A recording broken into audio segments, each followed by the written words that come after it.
ก็พากันมัดปีมันยังนอนกำลังว่าสิพักผ่อนแล้วก็กินข้าวแต่ว่าพอดีทางลมทางฝนวิวมานี่งามมาลีนี่ตอนนี้มาหาเต็มแต่ว่าลูกเรียบร้อยโคกตัวใหญ่เลยอยู่ไซได้ยัง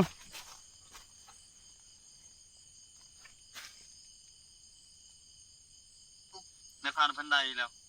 ได้ยังได้หมูปลาใหญ่บ่ประมาณ45 46นั่นแหละประมาณนี้แหละ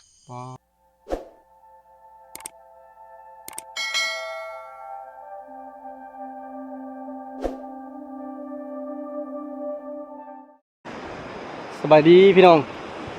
สบายดีตอนเช้าเนาะตอนนี้ก็ประมาณ9 หรือ 10 โมงนี่แหละบ่ได้เบิ่งโมงคือกันมื้อนี้ก็เข้าป่าหาอยู่หากินคือเก่ามากับทีมงาน5 คนแล้วก็มีน้องมาอยู่3 โตวมื้อนี้ก็คือลงอยู่กิงลีนคือเก่าพี่น้องนำยังบ่ทันขึ้นอันนี้ก็คือซีซามูนตัวนำคุณๆในนั้นหนึ่งอันนี้แม่นเซละนองที่ไล่มาจากแขวงเซกองผ่านแขวงสารวันแล้วก็ไล่สู่แขวงสารวันเขตก็คือผ่านเมืองนองไล่ไปสู่เมืองพีน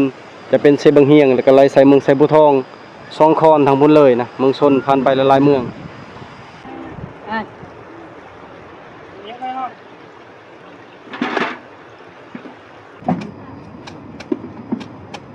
พี่เราดูเราตัวไหนเราตัวเตี้ยให้เรา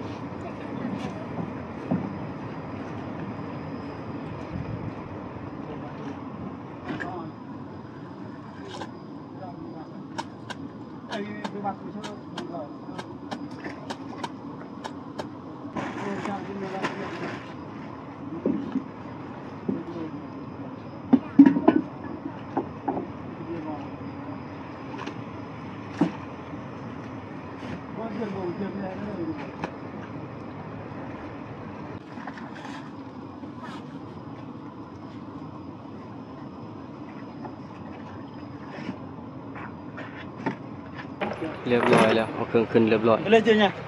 เตรียมเดินทาง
มาจากทางหันลมคน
ยมานอนปีกายนี่นะที่นี่มันตอนนอนตะเถื่อห้องนี้ก็เป็นมุมหนึงอีกที่ว่าวิวงามสัญญาณดีแนบไปทางหน้าจะเป็นอ่างเก็บน้ำพูดจะเป็นทรายโค้งอะไรต่างๆวิวข้างนั้นแหละดูถ้าอยู่หากินกับไปแต่ผู้นี่เลาะสุดแค่นี้แหละแล้วก็คือสะเป็นไซมองน้ำพี่น้องเลยลมก็แห้งอยู่แต่ว่าตอนแรงน่าจะนิ่งคักนะตอนประมาณ6 โมงเวลาอากาศปั่นป่วนจะประมาณ11 โมงประมาณบ่าย4 โมงประมาณนี้นะ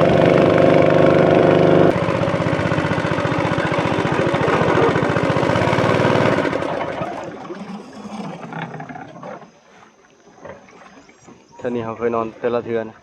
ปีกายนี่ปีนี้ยังไม่ได้มานอนเลยฉะนั้นจะไปไต่พุ่น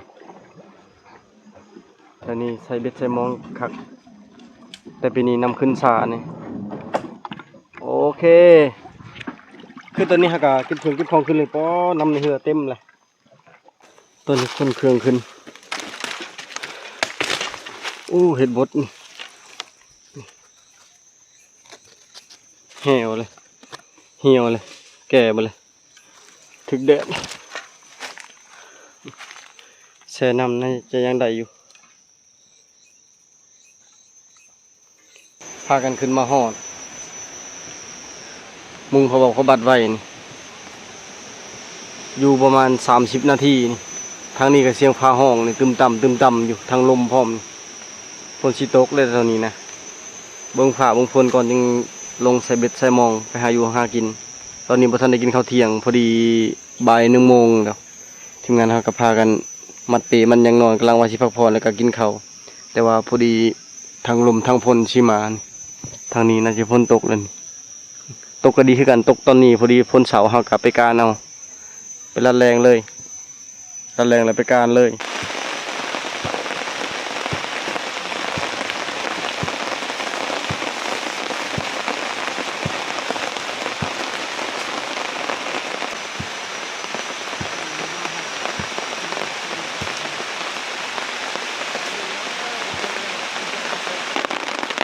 ทางนั้นตกแห้งเลยทางนั้นนะทางกังหันลมทางนั้นแต่ว่าตอนนี้คือลมเศร้าแล้วแต่ว่ามีแต่ฝนทางฝนก็ตกแห้งแต่บางบ่อน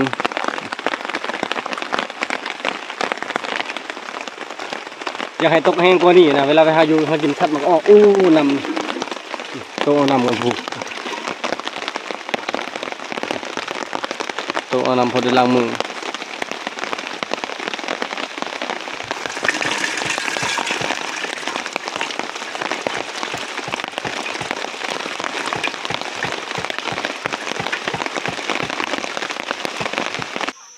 ตอนนี้ฝนเช้าตกเรียบร้อยแล้วมีแต่สิพากันปั่นข้าวปั่นน้ำขึ้นภูเลยวันนี้ไปหาอยู่หากินทำบ่มาหลายเดือนแล้วบ่ได้อยู่ในนี่นะมาตอนนั้นก็คือมากับแซลมอนนะเขาได้นกก็หลายเติบแต่ว่าทำบ่ได้นอนจุดนี้พุ่นเขานอนจุดห้วยพุ่นแต่นี้ไปประมาณบาง700-800 เมตรนี่แหละแต่มื้อนี้คือเขานอนจุดนี้ขึ้นไปหากินทางเทิงหมดละมาหอมนี้ก็มีทางเบ็ดทางมองแล้วก็หากินทางบกและมีแต่เฮาแบ่งเอากับทีมงานเฮาบรรยากาศพาลังพลตอนนี้ยังปกๆแปลกๆอยู่เล็กน้อยมาเด้อกินข้าวกันปันเขาเที่ยงก่อนคนชาวโต๊ะก็เดินออกที่เก่าเขามาเนี่ยมันใจทำทานตัวครับมันไปเอามาโดนเกิน50ทำไมอ๋อทางเขาคุมนะจังในบ้านไปกับหมอมันก็50จังโดดกันเบิ้ลใช่ไหม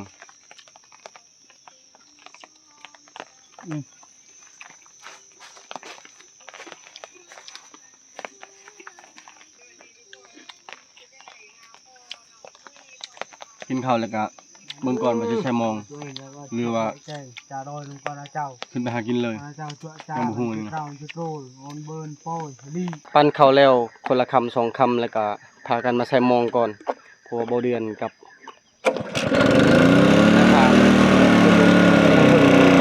เพื่อนเขาใส่มองเท่านี้แถววังเท่านี้เพื่อใช้ไปไกลเลยพุ่งขอบคุณ เลาะมาทางนี้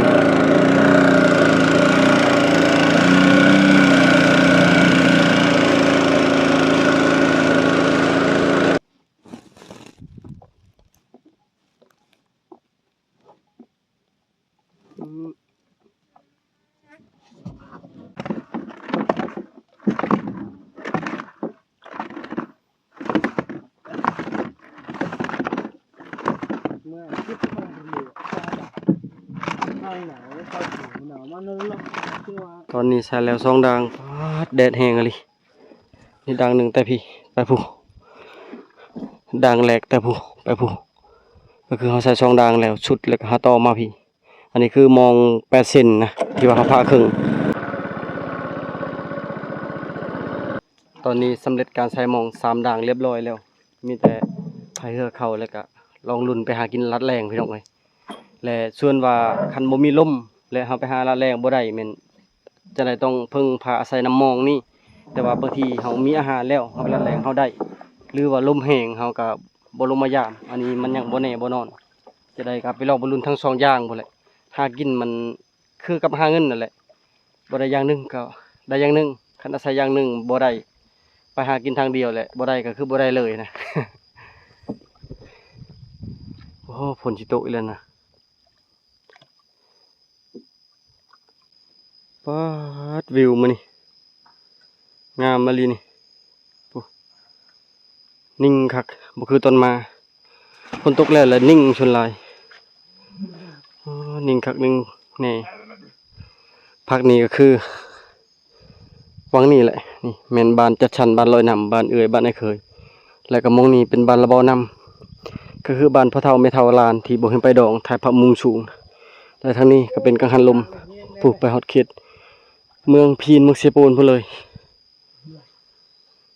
จุดเกียงลีนก็คือพุ่นบ้านเฮาลงมาบ้านเฮาก็เชิงนี้ลงไปก็เป็นเคลื่อนไฟฟ้าอันนี้ก็คือเป็นบ่อนหนึงจุดชมวิวที่เฮามักมานอนมองอันนี้ดังหนึงแล้วก็ไปพุ่นดังหนึงแล้วก็ไปพุ่นดังหนึง3ดังเรียบร้อยเฮาบ่ได้ใช้ตามแคมห้วยหรือว่าไกลฟังแล้วก็บ่ได้ใช้ตามปากห้วยนำมื้อนี้เฮาใช้ตามวังเลยถึกบ่ถึกก็บ่ได้ฮู้เพราะว่าเฮาหาก็ใช้ลองรุ่นตอนค่ำๆพุ่นแหละปีกายปีซื่นนี่เคยมาใช้ได้อยู่ตอนนี้คือแล้วใส่หมองก็ได้เวลาหาอยู่หากินบัดนี้หาละแรงพอได้นกได้หนูพี่น้องเอ้ยมาหอบก่อนมากระสมอนน้องดาบ่เดือนน้องไผ่และหลายคนจนมาจำปาเนี่ยพากันนอนนี่บังนี่ตอนนี้พอดี4 โมงปลายยังได้เวลาหากินอยู่2 ชั่วโมง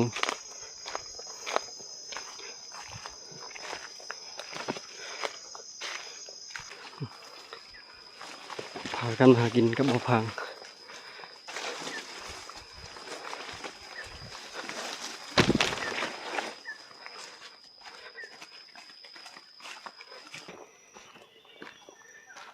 น้ำห้วยแห้งคักอะไรปีนี้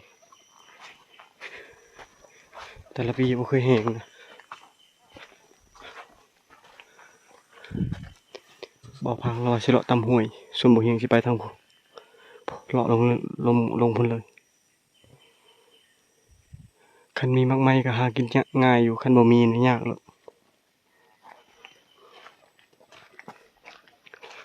ยินเสียงไก่คันบ้างนี่ตอน4 โมง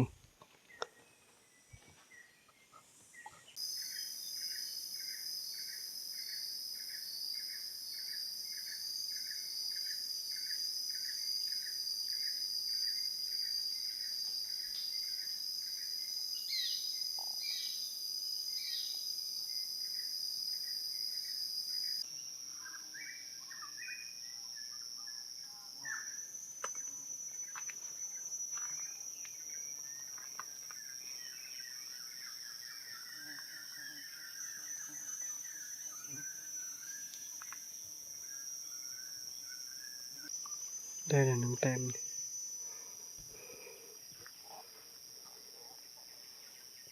แต้มแรกเป็นนกกระแซวใกล้ขวดไม่เลยแถวๆนี้อยู่แคมป์เซแล้วใกล้นี่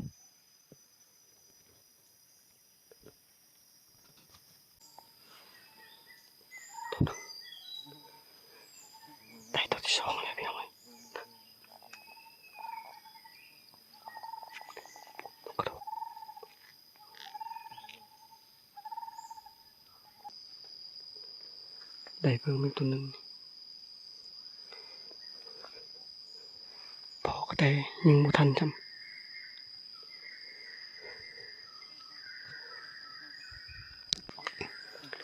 ได้เพิ่มอีกตัวหนึงนกกระโดก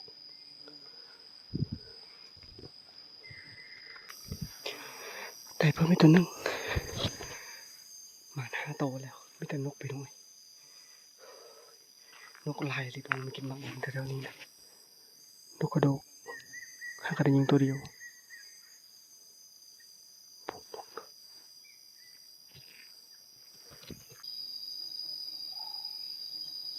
ตอนนี้มา5แต้มแต่ว่านกยังลายอยู่เสียงก็หอบนะ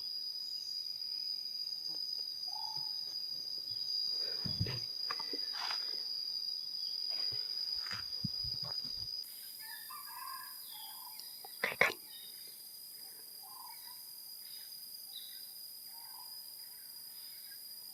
ส่งบอล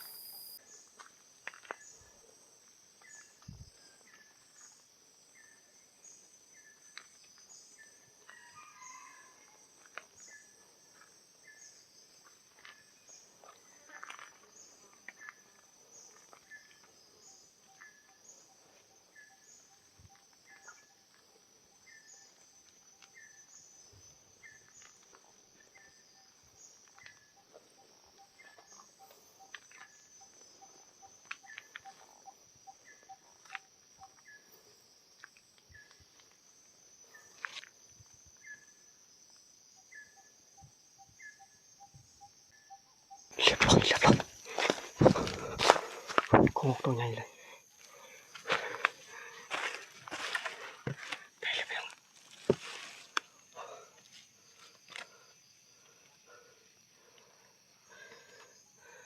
ตัวใหญ่เลยก็บ่ยิง2ตัวตัวหนึงบ่ถึกตัวหนึงถึกตอนนี้คือพลาด3ตัวถึกแต่6ตัวโอ้ยได้แล้วมาแล้วว่าสิบ่ได้เลยก็หกเจอก็หก2ตัว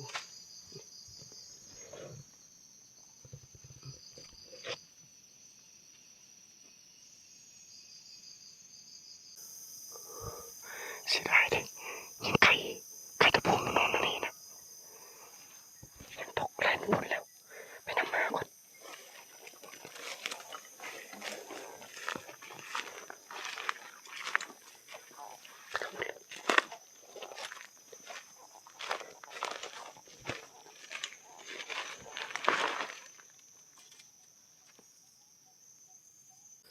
บ่ยังบ่มั่นใจคือยินมันแรงมันตะพุนแล้วก็คือว่าตกกวางนี่มันปุ๊บแต่ว่าตกจากพุ่นน่ะมันแล่นมาทางลุ่มพี่บ่ว่าตกไปทางใดตอนนี้บ่เห็นเลาะเบิดเท่านี้ยันมันไปหลีไปอยู่ตามนี่เสียดายไอ้ผู้บ่ยิง2 บาท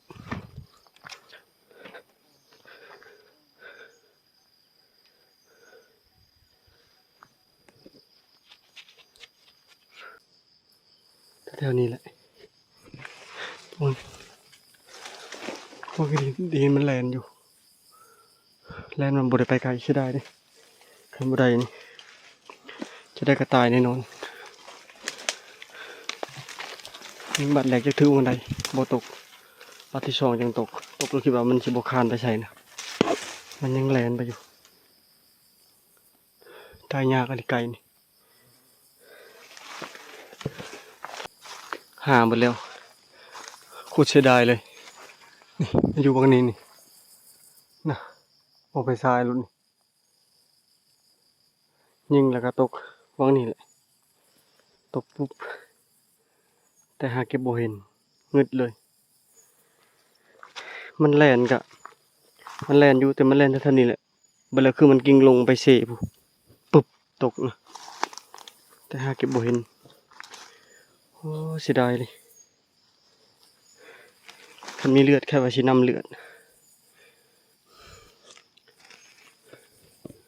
ยอมเลยได้กับไก่นี่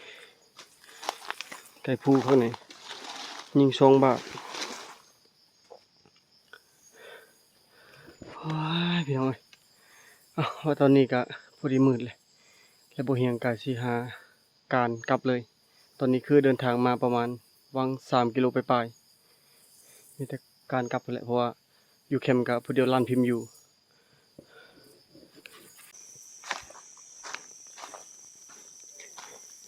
กลับก่อนบัดนี้กลับลงห้อนห้วยเลย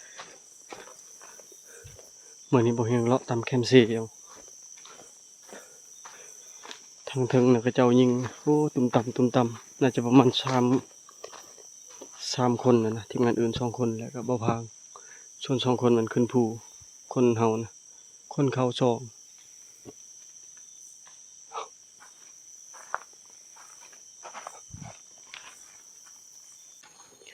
บ่พางกลับเรียบร้อยแล้วเห็นเราหักพดไม้ไว้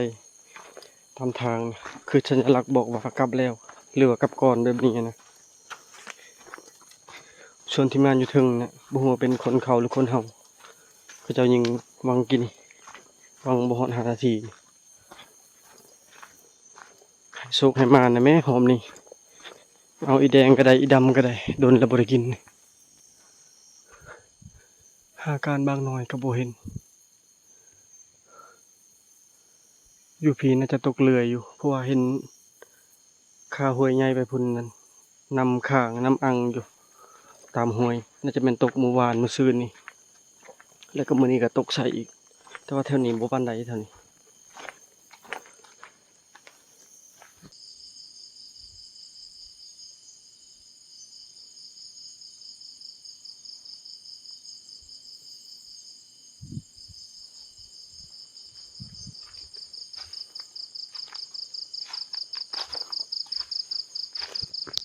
เด้บ่พางมาฮอดแล้วได้ยังบ่พัง ได้แต่กระหอก จักโต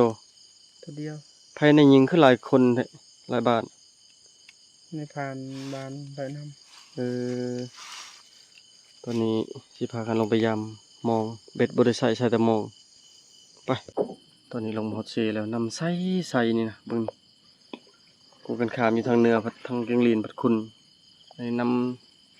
ำใสปิงเลยนี่ตัวแรกนี่ดังที่2นี่ปรากฏโอ้พูดผู้ขอโทษเด้อถึกเห็นดินเห็นหยัง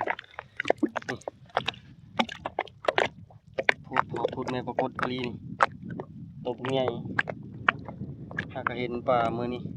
ประมาณวันไหนนี่ประมาณใส่2 โลแล้วนี่ใส่2 โลโลปลายนี่ลมนี่บ่ถึกเบิ่งมองก็ยุ่งมาเลยมองนี้หากก็ได้ดังนี้หากก็ได้ครึ่งหนึงครับแล้วอย่ามามอง3 ดังได้แต่ปลาตัวเดียวผู้พิมพ์ก็สิลงไปอาบน้ำถ้ากันอาบน้ำก่อนจะว่ายังเมื่อกี้นี่พิมพ์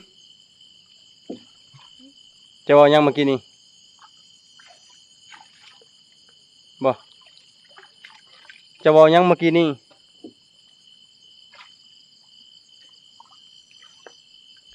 ไผได้ยัง เต็ม ไผได้หมู่อ้าวคือฮู้ซะคือฮู้ว่าเขาได้หมู่ซะไผบอกเจ้า พอ พ่อจะโทรหาเจ้า โดย ว่าเขาได้หมู่ป่า โดย ใหญ่หรือน้อย บ่ฮู้ บ่ฮู้ บอกแต่ว่าเต็ม โอ้ได้ของดีแล้วบัดนี้ทีมงานเฮาได้แล้วเด้อพากันอาบน้ำก่อนอย่ามองได้แต่ปรากฏตัวเดียวบ่พังว่ากินกระหอกเอาได้กระหอกกับนกชนปลาแม่นบ่พังว่าสิจัดการว่าสิมัดไว้นะมันบ่ตายแล้วอะตอนนี้อาบน้ำเรียบร้อยพอดี9 โมงเกือบ10 โมงเลยอันกำลังเตรียมเฮ็ดอยู่ครัวกินแล้วบัดนี้ตัวกระหอก เจ้า นั่งเดินทำอะไรที่เบ็ดเยอะ เบิ้ เด็ก น พอเดือนตัว ยังไม่ได้ ต้องเลี้ยวเยอะและขนาดเบื่อแล้ว กำมันจ่าย มาเรียนชับมา มันจะอยู่เยอะ เออ ลงกับเรียนกันมาเรียนมานะ ไหน ฮัลโหลอยู่ไสได้ยัง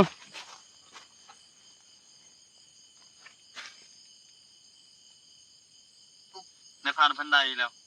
ได้ยัง ได้หมูป่า ใหญ่บ่ ประมาณ45 46นั่นแหละประมาณนี้แหละ อ๋อประมาณ3ศอกได้นี่ฮอดบ่3ศอก แม่นฮอด อืม ยังไงหมูป่าจนย่านก็คิดว่าหมูป่าถึกแหวแต่แถวนั้นแล้วบ่ไปเลยหมูป่าคิดว่าสิลงมื้อนี้ เอาบ่ได้ไปการบ่กลางคืนนี่ ว่าสิไปโทรหาชุมเจ้าก่อน หากนมาแต่ยามโมง เอาลงไปพุ่นมันช้าประมาณ11-12โมงมาลงไปเอาที่พัก มื้ออื่นคั่วก่อนจะลงมาก็ได้มื้ออื่นนะคั่วแบบถือไผถือลาวไปนั่น ให้ชุมเจ้าเอาขึ้นเข้าอะไรก็ขึ้นน้ำอยู่พี่บ่มีน้ำดื่ม พอขึ้นไปฮอดพุ่นนั่นบ่แม่น3-4 กิโลผมจัก พอแห้ง บ่คันชุมเจ้าบ่ได้ลงเจ้าคันบ่ได้กลัวทางนี้เจ้าลงมาพี่ก็ตามลงเลย แม่น เจ้าขึ้นมาพี่ ขึ้นเอา ตมทาง ขึ้นแบบว่าทันค่าได้แม่นเอาค่านั้นรับค่านั้น แม่น อืม ลาย อัน ลี นี้ สัตว์หมูดุดนี่ยังไม่นี่แถวนี่แถวตนาใด ก็คือบ่นั้นบ่เลนาได้บ่เฮาไปกับไอ้เคยตอนนั้นเท่านั้นเนาะ เท่านั้นแหละแม่น หลายดิอยู่เทิงบ่ ไป โอ้มานเลย หป่านี่บอนเฮาครัวหมูป่ากับบ่เลาะได้ใกล้ๆเลยหมูป่า2ตัว3ตัวพอ โอ้ยังหลายเอ้าเขาจะบ่ได้เฮ็ดแห่บ่ปีนี้ บ่เบิดเขานั่นเขากูมาเลยสายแฮว แสดงว่าเขาปีนี้เขาบ่ทันเฮ็ดหมู่ไปทางนั้นหมด ไป หมู่ ยิงหมู่สุดท้ายนี่ก็ยิงแบบยิงลัดมันคือคิดว่าถึกลูกปืนแล้วแค่นั้นแหละวนไปวนมาบ่ได้ไปเลยหมู่น่ะ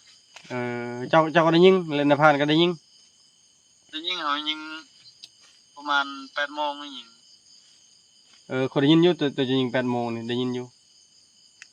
ตอนในพานได้ดิจ้ะ หมู่สึกแฮวหมู่บาดเจ็บเข้ายานนี่ แม่ทาง นั่นแหละ สมอง ที่ไปที่ลงไป โอ้ย พอดีพอหมู่เลย เต็ ยาแล้ว นอนต่ออีกมื้อทำลง ในพานได้จักโมงประมาณจักโมงเราได้นะ ได้แต่หัวแรง6โมง โอ้ 5โมงกาย ได้ยินอยู่แล้วยิงเจ้ายิงก็ได้ยินบ่2บาท พี่ฝนตกเลยฝนตก2เทื่อ โอ้อยู่พี่บ่ตกอยู่พี่ตกแต่ตอนนั้นเฮามาฮอดนั่นแหละ สินอนหลับจักบ่ บ่เห็นไผบ่อยู่หั่น บ่มีไผบ่เห็น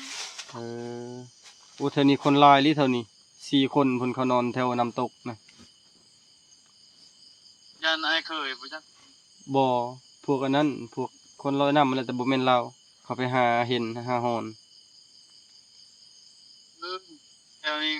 หมู่ยังใหม่เลยมันอุ้ยปุ้ยเลยกินทางกินทางนี่ เกมรัดมือ น้องตัวนี้ เกมรัดมืออื่นเช้าอีก แล้วบ่ได้นอนแล้วมื้อนี้ชงเสื้อเปียกปั่นกินข้าวจังได๋ โอเคเอาเท่านี้ก็เฮ็ดอยู่เขากินก่อนดึกเลยจันพิมพ์จะเข้า10:00 นยังเลย เอาน้ำเด้อเอาน้ำขึ้นเลย โอเค น้ำลง โอเค น้ำบ่มีน้ำกินแล้วมื้อนี้ โอเคเอาเท่านี้ก่อนโอ้โหดีใจแล้วพี่น้องเอ้ยคือตามนั้นแหละ คิดว่าทวิตคิดว่าบ่เดือนหยอกยันเราหยอกลูกลาวนะ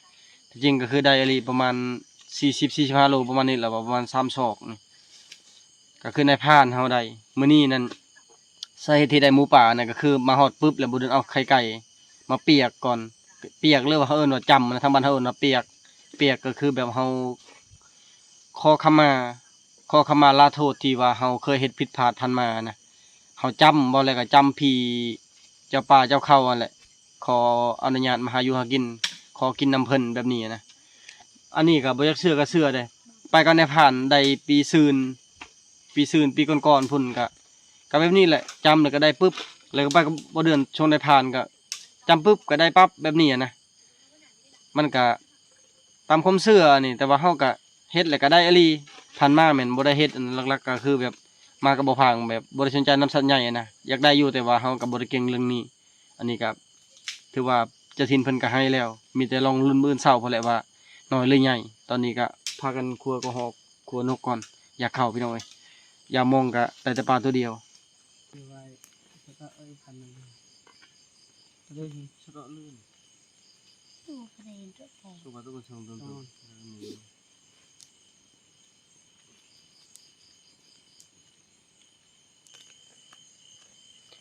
พากันครัวอาหารปีกนกปีกกระหอกเอากิน3 คนเพราะว่า2 คนแม่นนอนอยู่ถึงเลยมื้อเช้ามีแต่ขึ้นไปลัดเอาทันจะใช้เอาอยู่หั่นทางขึ้นก็สูงอยู่บนนั้นก็คือบอนได้หมูป่ากับไอ้เคยกับพวันดองแล้วก็ได้วังกรก็ได้กับทีมงานพะบรูแหละเลนาได้2 โตแล้วได้อยู่พุ่นปีนี้นะตัวแรกบ่เฮียงบ่ทันได้ขึ้นไปบิน ตัวใส่ของกู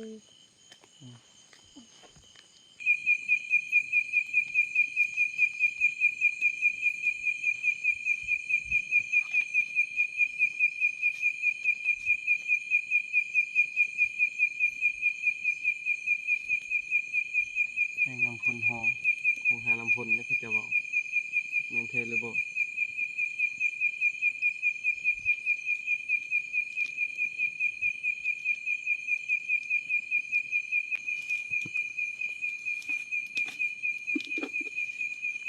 ตอนนี้บ่พากำลังปีงกระหอก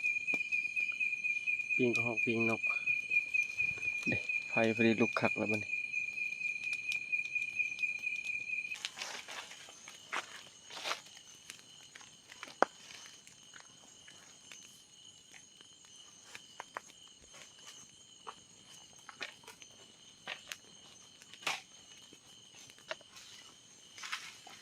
โอ้ย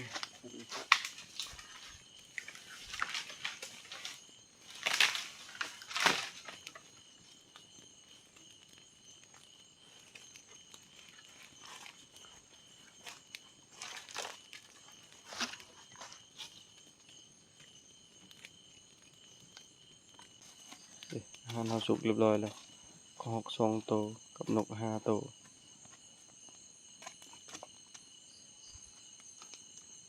ตอนนี้นั้นพี่11 โมง3 โมง 38 นาทีนอนดึกทุกคืนอยู่ป่า11 12 โมงเทื่อ1 โมงจะได้นอน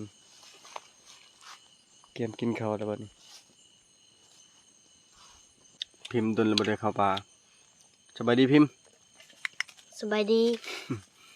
จักเดือนแล้วบ่ได้เข้าป่านี่ ประมาณ3 เดือน ประมาณ3 เดือนมาหอมนี้ได้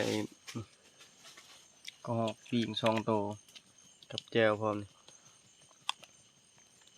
มากินข้าวของกัน มาเด้อพี่น้องกินข้าวนำกันกินข้าวรอบดึก11 โมงปลายนี่แหละอาหารเฮานี่สิเอาตอนใดตัวใดนี่ตัวใดก็คักๆเลยนี่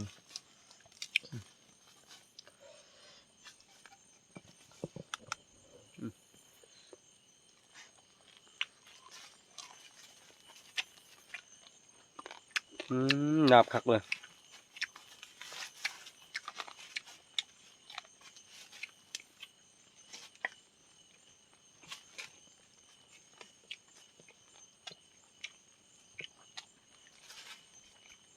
มันคักเลย